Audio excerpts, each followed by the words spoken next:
Hello, I'm Rhonda, And I am Net. and welcome to When Morning Comes. Scream,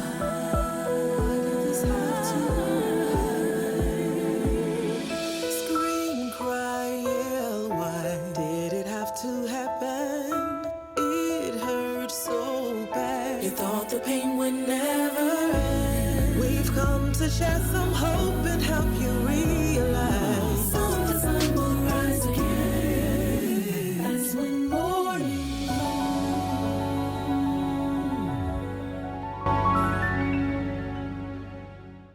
And welcome back to season 2.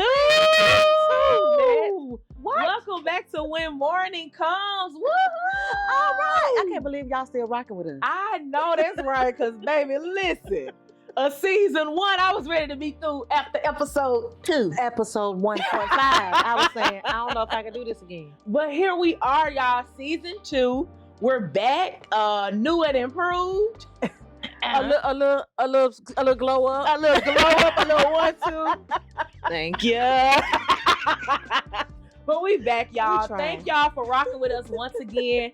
And we hope and we pray that when y'all come back for this season, that it's everything that you need and more, that we give you more resources, more tools, more notes for you to be on this journey of grief, unfortunately.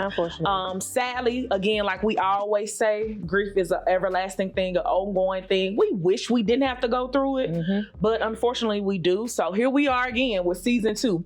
We realized, Rhonda, in season 1 that there were a lot of things that we did not discuss.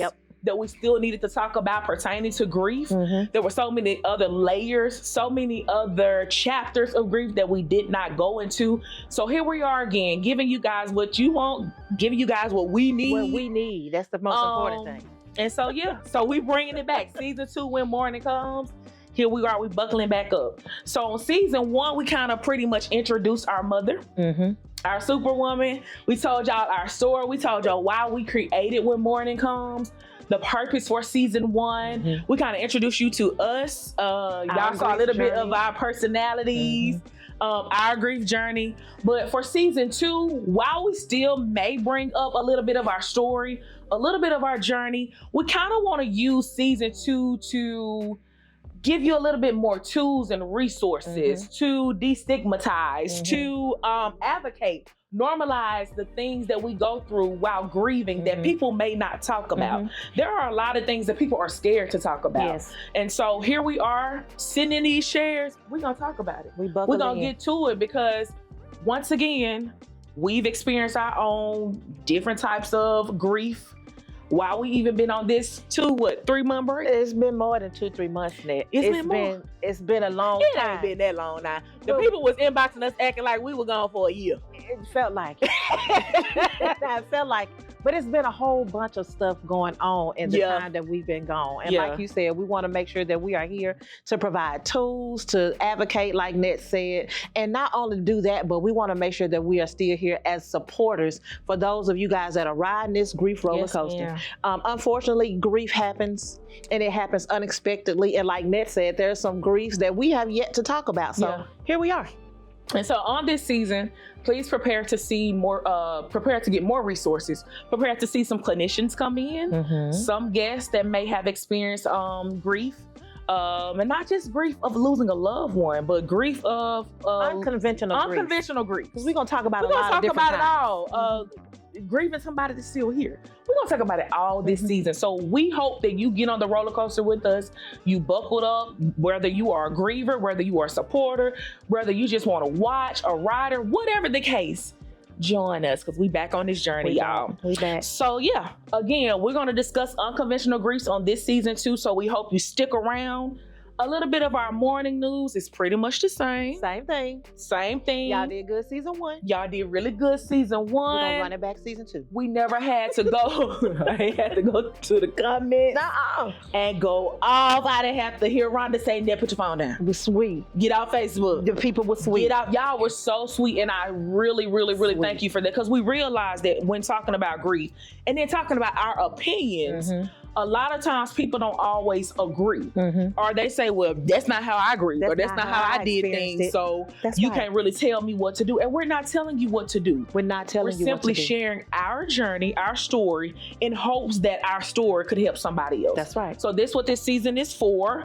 Again, just please remember, although we are mental health professionals, we are not necessarily giving you therapy. And not clinical advice all the time. Because we still gonna recommend that you go get you a therapist, okay?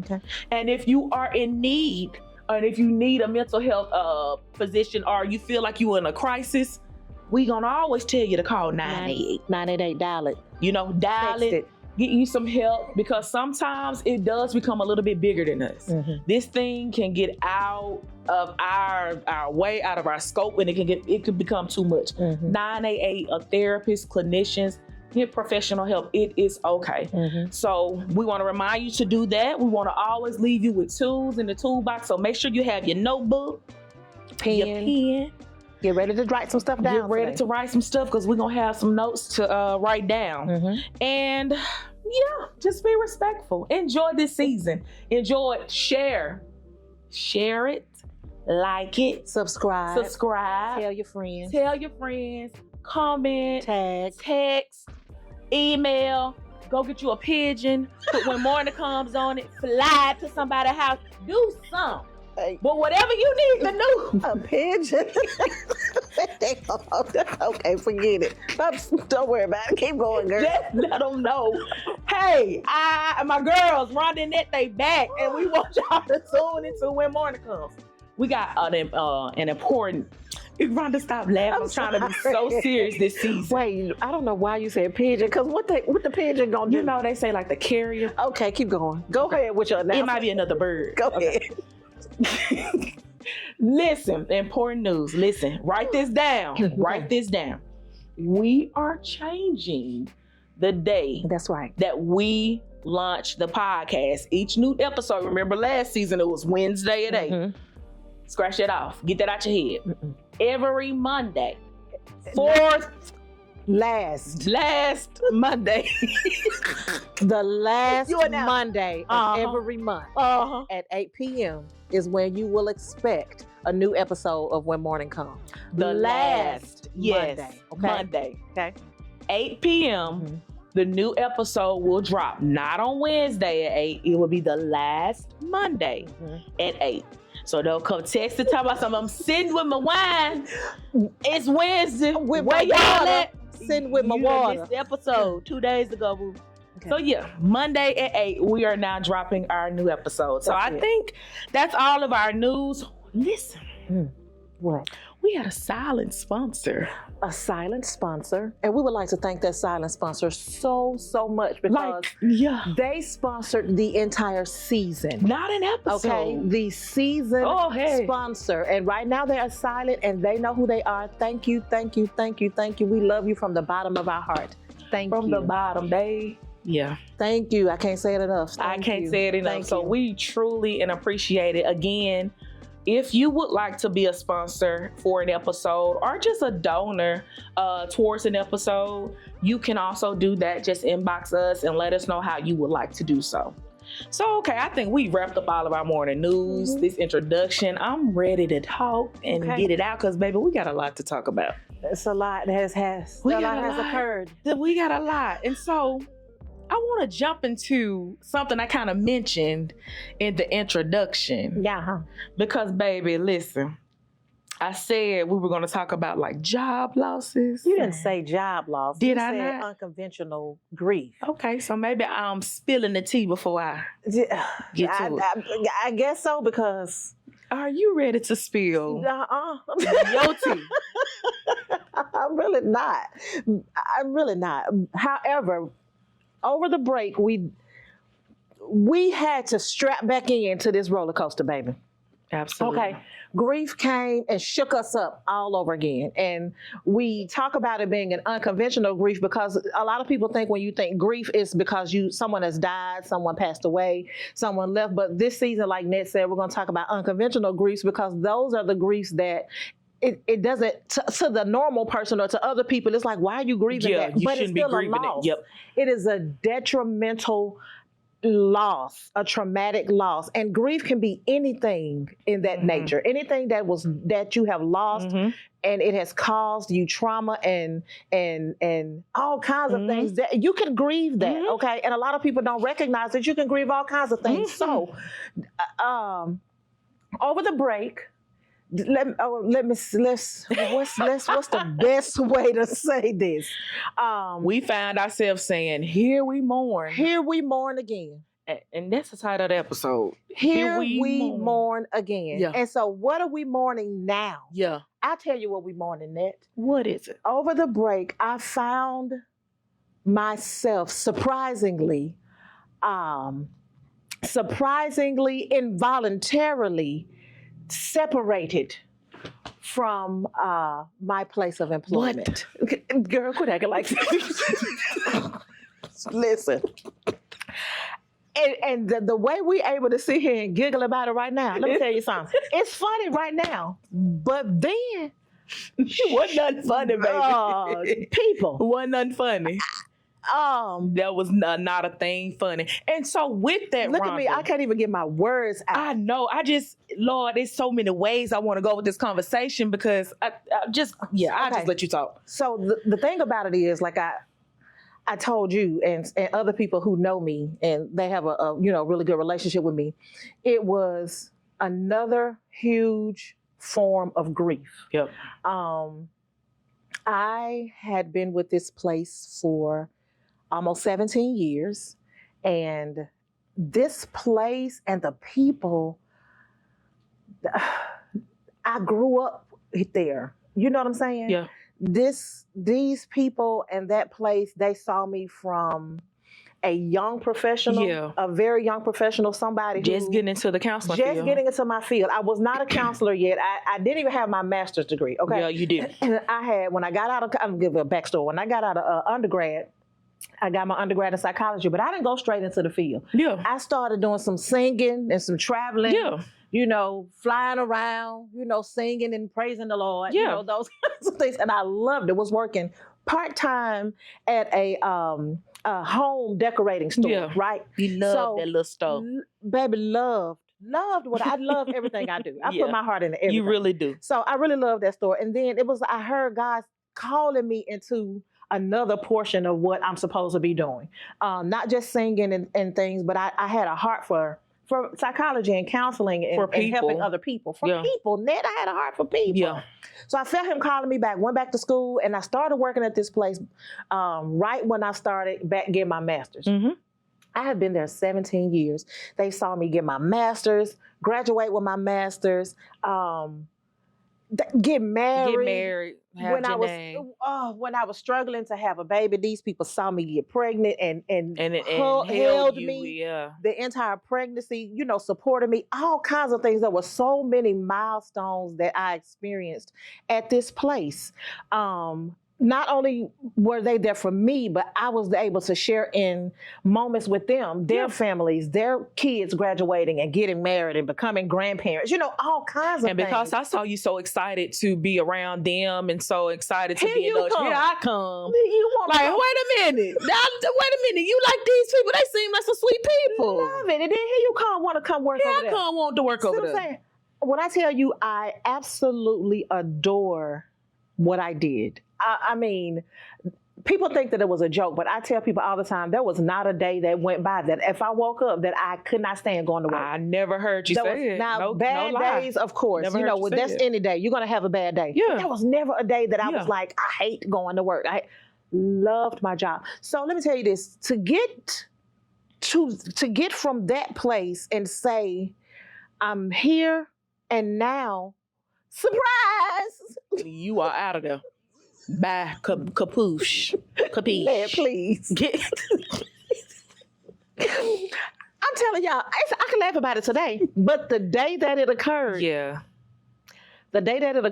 and I finally brought my last box from my office and sat it in my house, and I came and sat on my couch.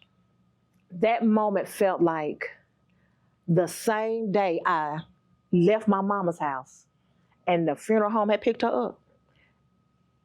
And now I'm coming home to recognize what had just happened with my mama. Yeah. That's exactly what I felt that same day. And I know some people maybe look at it and be like, that's a little dramatic, or, that's drastic or whatever. No, it was not. I'm not saying in the same capacity, in the same, the same heaviness, because that was my mama. Yeah. And nothing will ever compare to the feeling of my mama. But it was similar. But this is 17 years. It was unexpected. Like mom, this was something that you went in and you had a job, and then they told you didn't. And so now all of a sudden, suddenly it's snatched away without you having plans for anything else. Well, I did have a plan. I planned to retire from there. Well, yeah, but you never had. You weren't planning on leaving or planning on going anywhere else. Another job wasn't in your mind, so it just being snatched away from you, and it felt like mama because. Just like on Friday, we said hello to mama, good night, I'll see you tomorrow. Yeah. The next morning she's gone. Mama was just snatched away from me. That's what it felt like again. Yeah. I that day, 17 years was just snatched. Yeah. Out of nowhere, without warning. You know what? Let me say this. Hold on. When I say without warning, it made me think about something. Let me say this. I don't think we talked about it season 1, but a couple of days before mama passed away, you and I had this feeling in the inside of our guts. We had a conversation actually. And neither one of us had talked about it until we were headed to lunch. And I remember asking you because mama was in the process of finally purchasing the home that she had been renting for like all our lives, right? And I asked you, what had God said to you about the house? And you said, God didn't say nothing to you about the house, but he said, something to me about mama. But you feel something about mama. You didn't even say that God said it. You just said you feel something about mama. And you was like, but I don't want to say it. And I said, well, go ahead and say it because I may be feeling the same thing. And the both of us kept feeling as if something was going to happen to mama. But we brushed it off because we were saying, this is just our anxiety, our nerves, because we really didn't want mama to buy that house, okay? Right. Surely that's not what it's going to be. And that was literally, 3 days before? That was a Wednesday. Mama passed that Friday. Yep. Let me say this. Right before that happened to me at work, I told you, and I had told my best friend, I feel like something about to shake. Did I not? You surely did. Something else had happened prior to what happened with me, and it started making me feel like something ain't feeling right in these waters. The waters are troubled. And I responded to you. They turbulent. I responded to you in the same way with mom. I was like, no, I don't think that. Surely. 17 Because why not? You've never had any disciplinary issues. In my life. Never got in trouble, rolled up, high, on your evaluations, high scores every single time for 17 years. But I felt it. You felt it. And I brushed it off because my heart was for the people. Yep. I wanted to be there for the people. Yep. Not that I can do everything, because I don't proclaim to know everything and do everything, but I wanted to be there for the people. So I'm saying, maybe it's my nerves. Maybe I just need to settle in what's happening. And that's what I had conceded. That's what I had decided to do. I'm going to settle in and we're going to make this work. And the Lord said, no, you not, which was another part of the uncomfortable feeling of this experience, because I didn't know why. Mm-hmm. We talked about that season 1, like not having the answers, and we have to have answers. I'm a why person. I gotta know why. If I can know the why, and if I can understand something, it settles in me a little bit better. I can say, okay, I get it. I understand. Now let me move forward. When I don't know why, it throws me off. It throws you completely off. I still to this day don't have 100% reason of what happened to mama. Yeah. So we have, things that they said that may have happened, but I don't know the why. And it bothered me so bad because I did not know why did my mama pass away. And it was the exact same feeling. So these are the things that I'm saying that was similar to losing my mama. I didn't have a why. Yeah. I didn't have a real why, or why I am. Or at least a why that made sense. To be thrown, it felt like being thrown away after 17 years. It was lonely. It was isolating. And to be your sister, experiencing that with you, watching everything go on, it's first of all seeing how it impacted you. seeing your emotions afterwards and knowing that there was nothing that I could do, nothing that I could say. I couldn't go up there and do what I wanted to do. Which I kept telling you, no, you're not finna go and embarrass mama. And it was, no, Nick, you can't say this. No, not Nick, embarrass you can't. But why? And I kept saying, like, why not? Because that's you know. That's not what she would have wanted. Now, let me say this. She would have called. She would have. Several things to several people. She would have been angry. But she would not have wanted us to do. Yeah, and I wouldn't have wanted to embarrass her like that. But y'all, I was so angry just to see my sister. I couldn't, like, in that moment, I felt like I couldn't protect my sister from any of it. And it was like, oh, I'm pissed off because she does not deserve this. She does not deserve this. And the crazy part about it is because I'm a why person and I be wanting to know the why, I'm trying to make it something that I did. Yeah. I'm trying to there trying, and that was making me, well, maybe I did this, or maybe I didn't do this, or maybe I should have said this, or maybe I should not have went here. I'm trying to figure out, and every step that I took, it was as if the Lord was like, stop it. And it was making me even more mad because now here come the insecurities, here come the self-sabotage. Insecurities, honey. Here is the second guessing yourself. You're questioning your worth, questioning if you are even good enough to be in this field. Not just that, I questioned. So now there's the newness of now I got to start over. Yep. And so now I'm questioning, are you smart enough to start over? Yeah. You know what I'm saying? Are you smart because you have been somewhere so long that you're smart for that place? And like, not for I know somewhere that else. area. Yeah. I know how to do that. So are you smart enough to go and do something else? And something exactly. new? Like the imposter syndrome, the insecurities, the doubt, the fear, the anxieties, all those things that we talked about that creeps up on you. And then here comes the feeling of rejection, having to interview again, something that we aren't really familiar with doing, applying. Almost 20 years I ain't interviewed with nobody. And because it almost feels like doing all these applications and interviewing, I don't know how it makes you feel, but it almost feels like you begging. Like, please see me. Hey, I'm begging you to see that I'm good enough. And that makes you feel rejected. I'm begging you to see that I'm good enough. Yes. And that was a kick to that. I think that's one of the things that kicked me in my face because I felt like, well, maybe I wasn't. Mm-hmm. Maybe I wasn't good enough. And so I had to fight that thing for a long time to say, you're not finna sit here and let nobody make you think that you're not, because that's a part of the insecurities that comes along with grief. Yep. Anytime that you lose something, anytime that you had something for a very long time that you depended on, that you trusted, that rocked with you and you rocked with it, and then all of a sudden it's gone, be it a person, place, or a thing, it changes.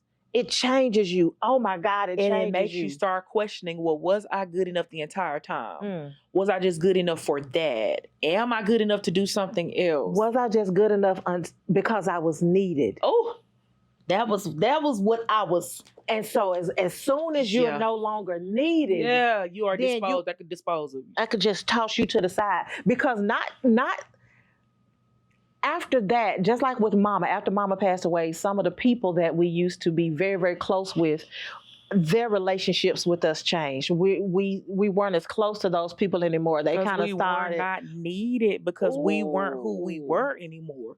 So because you're not the person you were, I don't need you in this new you because you aren't beneficial to me. And see that, Rhonda, just like after Mama died, I became a different Rhonda, and the people were not used to that Rhonda. The people were not used to the Rhonda who was not strong in that moment. Stop telling me, oh, you so strong. At this moment, I'm not. Yeah. And people were not used to me needing to be helped. People don't know how to needing help. A shoulder. People don't know how to help the helper sometimes. They don't.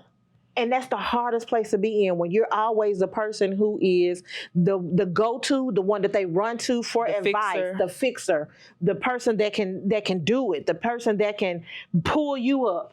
Okay, so now I need pulling up. And it's like, I don't know. My rope broke. I don't know how to pull you. You got it. No, if I had it, I wouldn't have said I was going through. I don't have it.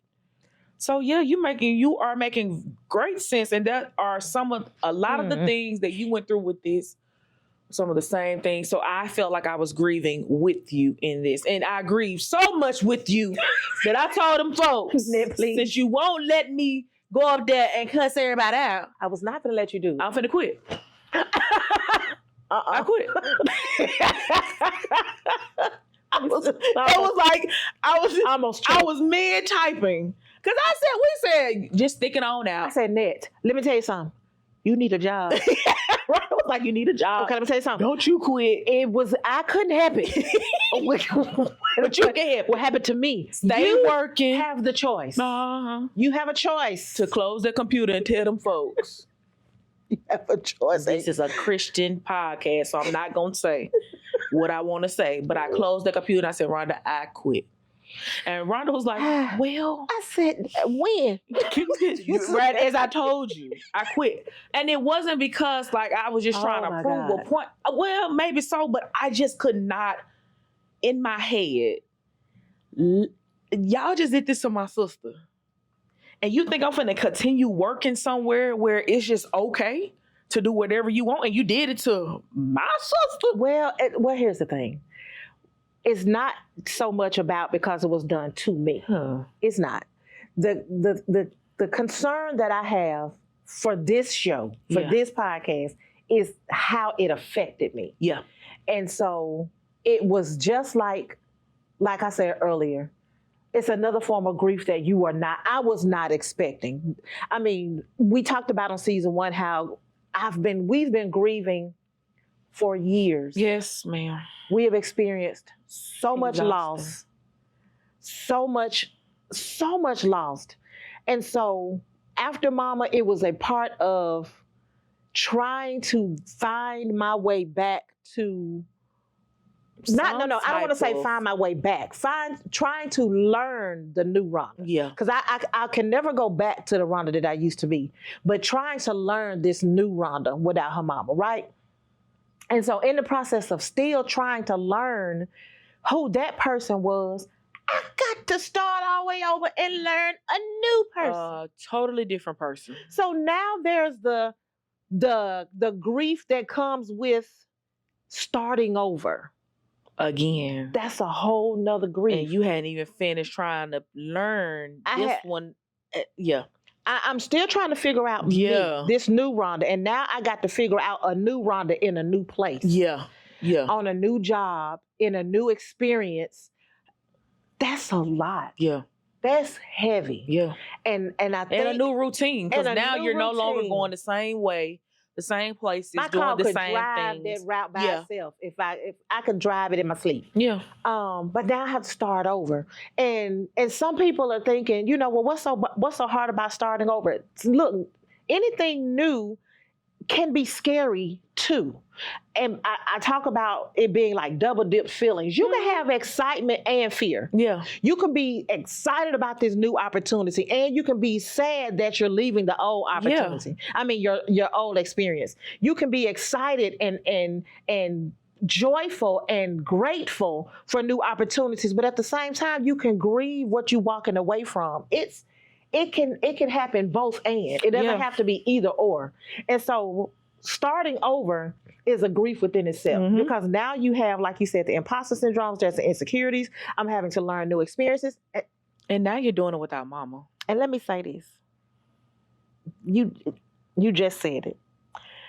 Anytime we've had to do anything new and hard and big and major, Mama was there to be either our biggest cheerleader, supporter. Yep.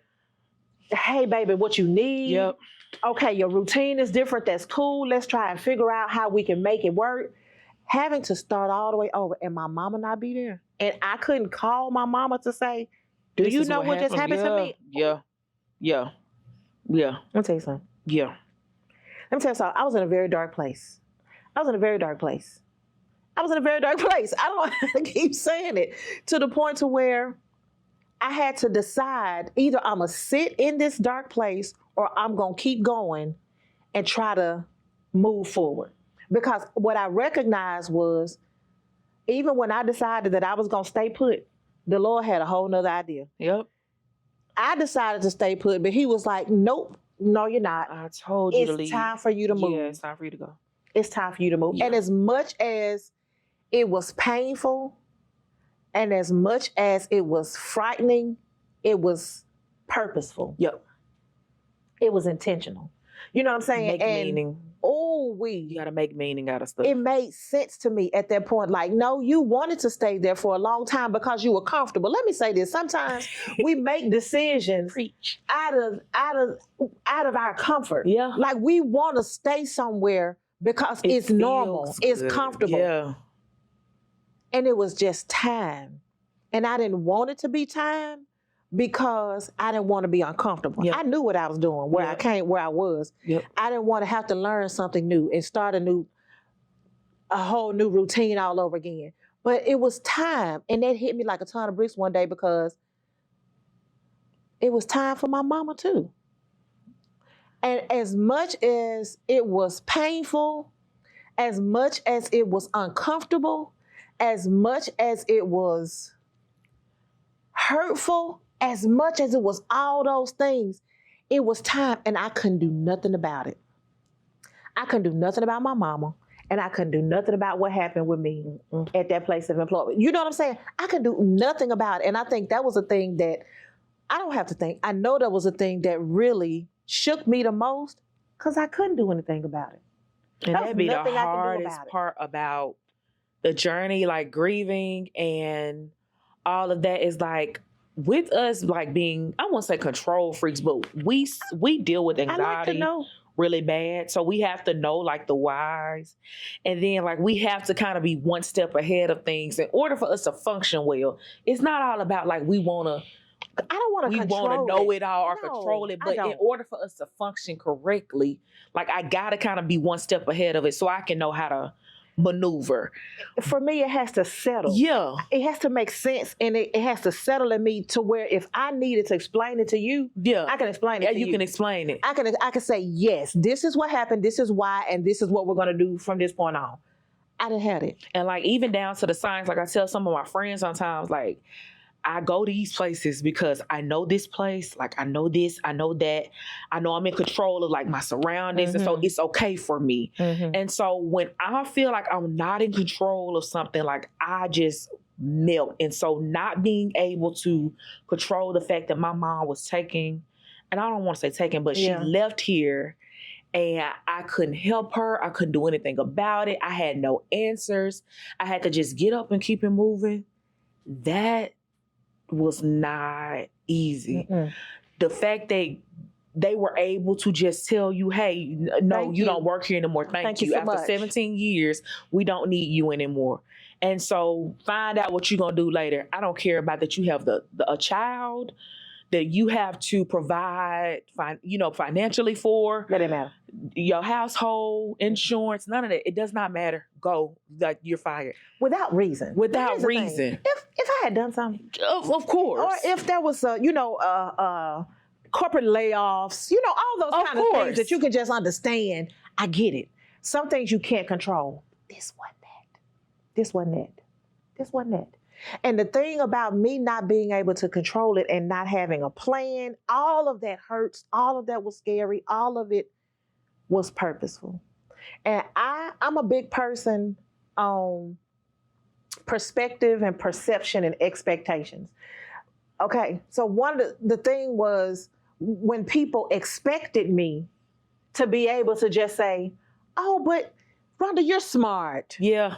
But you'll be able to find something real soon. I even said that to you too. You'll be able to find something real quick. You're smart. They expected me to just take what had happened to me and just say, but. And I said that, but I don't think I said it out of like expectation that, oh girl, you got it. It's going to be all right. I think I said it out of like my own maybe fear or anxiety, like, or my own, like, I don't want to get so overwhelmed because I'm already pissed off, but I don't want to get so emotional thinking like, my sister just gonna be out here without a job. So I wanted to give you like some positivity. Oh, you are going to find a job. But sometimes, it from you like that. But but sometimes like that, and I can't remember the word, but that like that positivity, it could kind of get like, I can't remember the word of it, but it'd be so passive sometimes where it's like, you're trying to be so positive to where you're passing off what I'm saying. Like the you got this or oh, you can find a job. Yeah, but I'm telling you right now, I don't have one. But I'm telling you right now, I'm hurt. Yeah. And I don't have one, and I'm scared, and I don't know what I'm finna do. And I feel like I just got thrown away.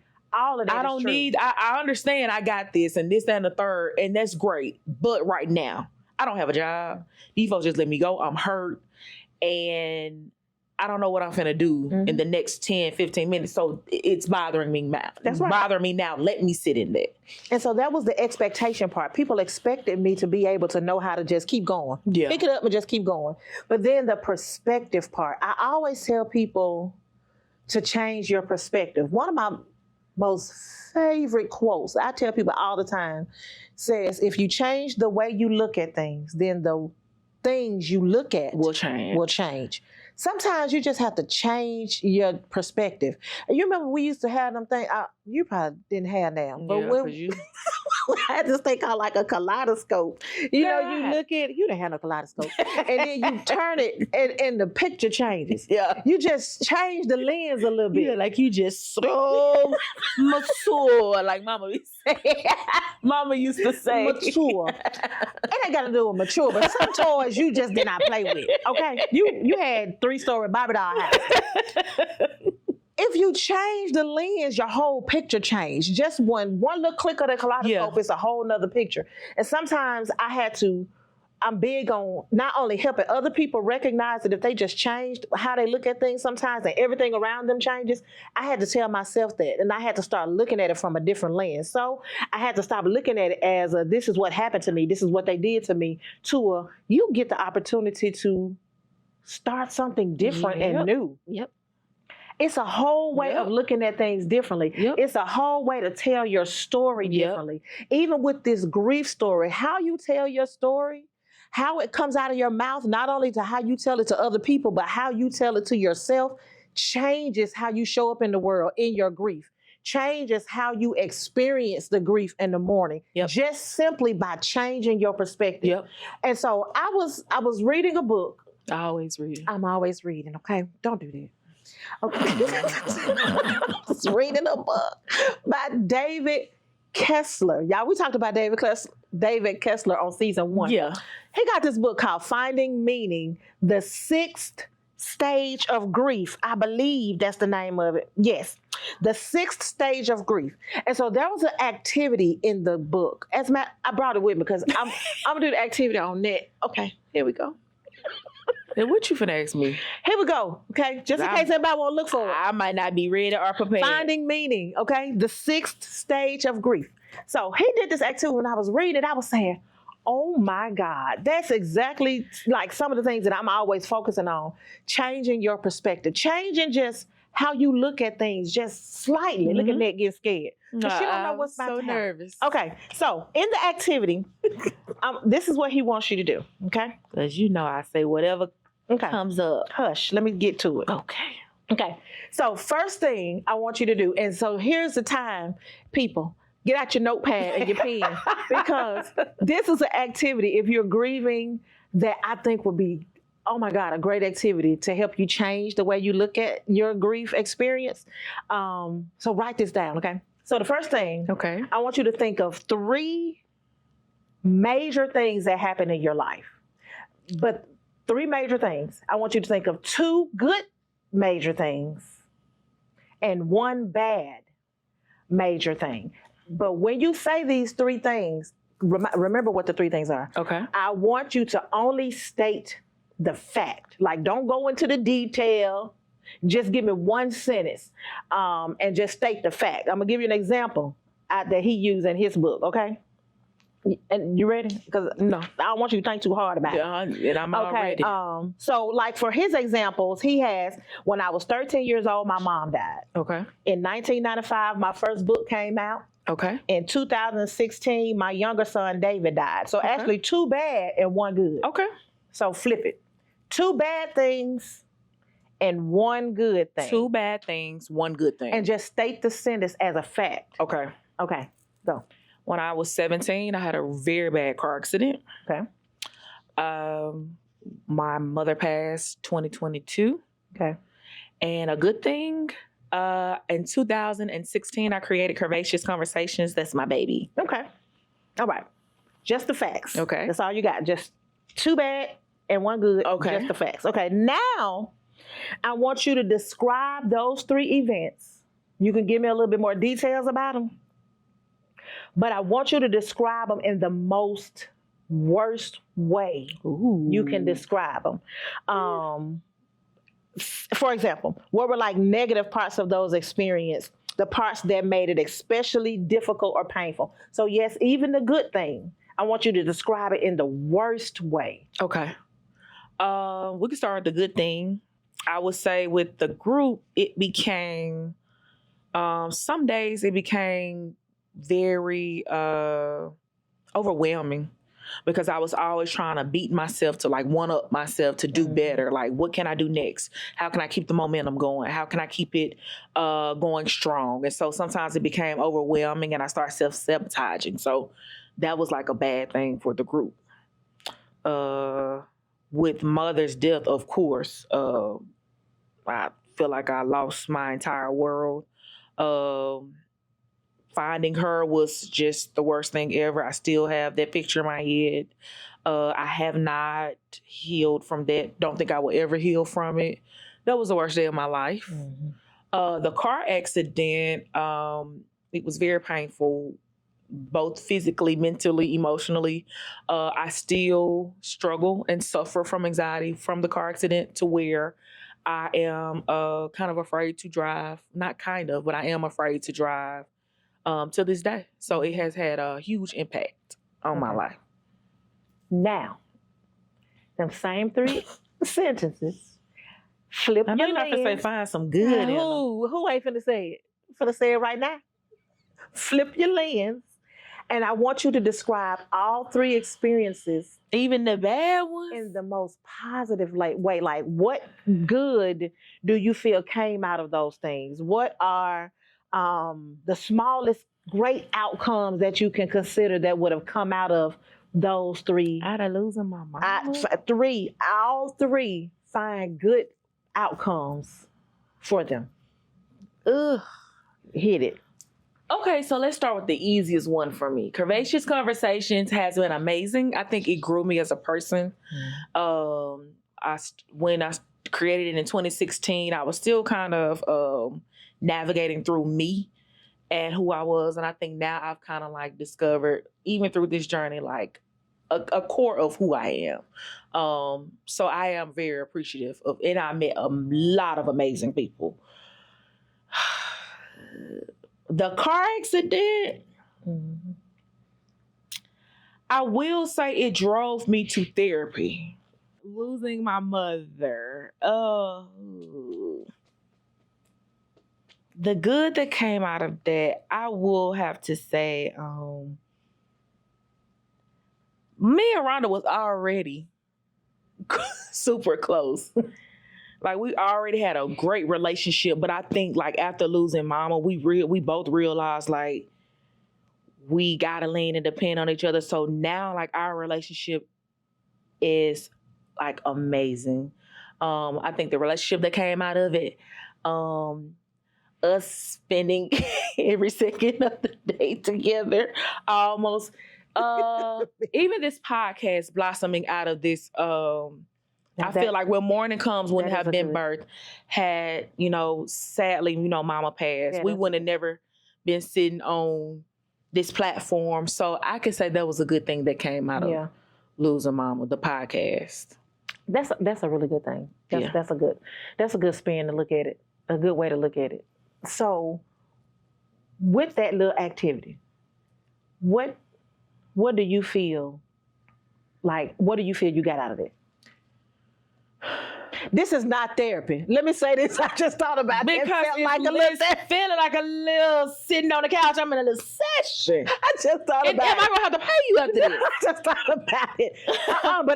No, seriously, after this, it made me sit and stop and think that even when it's all bad, there's a silver lining and some good in it. Mm-hmm.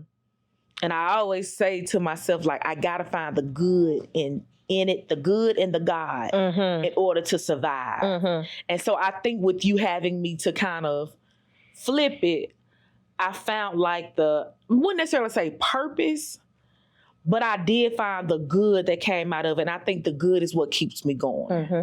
And so the reason that activity stood out to me so hard in that book when I was reading it is because it took me back to when I kept saying stuff like, I have to be able to control.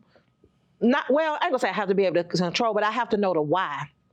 And so sometimes when I don't know the why, the way I can manage and the way I can keep moving is to just change my perspective. And once I change my perspective, what I do realize is there are some things that I can control even when I don't know the why. Yep. Like I cannot control the facts. Yeah. The first time when you told those 3 things and it was just the facts, there's nothing you can do about the facts. You could not do anything about what happened. But when you change your perspective and you flip it, and you're able to see that even some of the worst experiences of your life still has some purpose. Yeah. Some purpose came out of it. I can now control how that experience, I carry that around. Yeah. I can now control how I tell that story. Yeah. I don't have to always tell it from a negative standpoint. Yeah. I don't have to. I don't have to always tell it from a negative perspective. I don't have to always internalize it on a negative mean, because when I internalize it negatively, then that's how I show up in the world. Yeah. I show up negative. I show up mad. I show up with an attitude. I show up bitter. I show up angry. But if I change my perspective to something that says, okay, where's the purpose in this? Mm-hmm. Now I can show up with gratitude. Yeah. I can show up with, I appreciate the opportunity. Yeah. I absolutely love what I do now. Would not have seen myself where I am had I not been pushed away from where I came from. Absolutely love what I do every day. I mean, and it's giving me another purpose, a purpose that I didn't know I had. Mm-hmm. It's giving me even more purpose. And so I have to look at that to see, just by changing my perspective from this is what happened to me to now this is what I get the opportunity to do. Every day. It changes how I show up in the world, and it changes how I tell my story. So if you don't get anything else out of this podcast today and out of the message that we want to share with you guys today, is you have the opportunity to change your story, change how you tell your story, not just to other people, but change how you tell your story to yourself. Yep. As you experience grief, as you experience loss, as you mourn, as you go through all of those roller coaster ups and downs, change how you deliver that story to yourself. Because at that moment, now you can change how you show up in the world, experiencing that grief and experiencing that experience of mourning. It's a lifestyle change, and it's hard, and it's scary, and it's so necessary. Oh, it was so necessary to go through some of the things that we've experienced. It was necessary for you to have that car accident. As bad as it sounds, I just don't feel like God would allow us to experience anything without there being some purpose or reason behind it. Yeah. It was necessary for me to experience what I experienced during this break. And so, because it was necessary and there's nothing I could do about it, I can change how I tell my story. I can change how I internalize it. I can change how it allows me to show up in the world. And how you respond. And how I respond to it. So if you have time at any given moment during your free time, and you experience yourself going through these moments of grief and mourning, maybe not just a person, but a thing, a place, an opportunity, a friendship, all those things that we're going to talk about in season 2. If you find yourself experiencing those things, take a minute and just do this brief activity and let it allow you to change the way you look at things. So I promise you, if you change how you look at it, what you're looking at will change. And that's mourning, and I'm gonna get y'all. Off my soapbox. And that is, and that's mourning. And we're gonna wrap up our episode number 1, season 2, season 2. Again, we just thank you for tuning in. Thank you. We got a few little thank yous before we go. Of course, we always want to say thank you to Jonathan Winston of Connecting the Dots Therapy, LLC. Yes. Our silent season sponsor once again. Thank you so much. Thank you. Brittany Clark of A Peace of Mind Therapy. She was our October sponsor. She gave in October. Also, Mr. Roderick Oliver, aka DJ Rod. He was an October sponsor.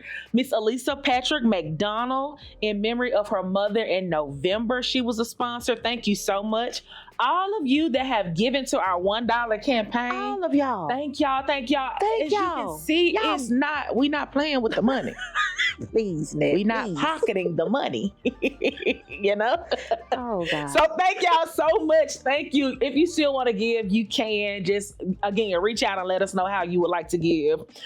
Candace Harris Photography for taking our lovely pictures for season 2. Aren't they cute? Okay. Brittany Luckett of Studio 119. She is our graphic and marketing designer. Yes, thank you. To our amazing producer. He is back with all them children. He done had some more kids, y'all. But he came back. For season 2. Brandon Shaw. We are so happy to have him back with us again. Our lovely makeup artist for our pictures, Miss Savannah of Reign Supreme. She's on Instagram. Book our girl. Yes. Our assistant director, Miss Dalisha Vasquez. We thank her. And I think that's about it. Samelia Stewart. We're not going to forget you, Samelia. We're not going to forget you, Samelia, girl. We thank her. And of course, if I didn't say her name, she would kill me. Miss Janae Davis. I wouldn't be able to go home. Miss Janae Davis. Shout out to her. Production assistant. Production assistant. So she keeps us in line. So thank y'all again. This is the wrap up for episode 1, season 2. Stick around again every Monday, every 4th, every last. I keep last Sorry. Monday. I'm gonna get it by episode. It's new. She trying to get used to it. Yeah. Every last Monday of the month, we will see you at 8 p.m. At 8 o'clock. YouTube, like, share, subscribe. We love y'all. See y'all next episode. Thank y'all. Bye.